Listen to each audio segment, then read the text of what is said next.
এত সকাল হয়ে গেল, তুই এখনো ঘুমাচ্ছিস? যা আমাদের ছাগলকে মাঠে ঘাস খাইয়ে আন। আচ্ছা মা, যাচ্ছি। আর ঠান্ডা পানি ঢেলো না। উফ, এই ছাগলটার জন্য মা আমার শীতের সকালের ঘুমটাও হারাম করে দিল। আমার সব সুখ গেল রে। আরে সাংঘাতিক, মেলায় দেখছি কঠিন লটারি চলতেছে। প্রথম প্রাইজ 50 লক্ষ টাকা।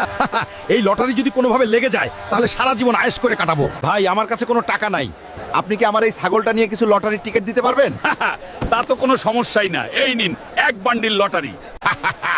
এতগুলা লটারি টিকিট একটা হলেও কপালে লাগবে, তারপর আমার জীবনে শুধু সুখ আর সুখ আসবে।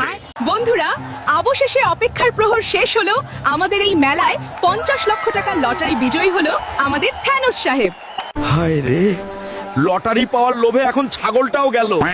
মা যদি এটা জানতে পারে তাহলে এই শীতে আর ঘরে জায়গা দিবে না। এখন কিছু একটা বুদ্ধি বের করে মাকে 9-6 বুঝিয়ে বলতে হবে।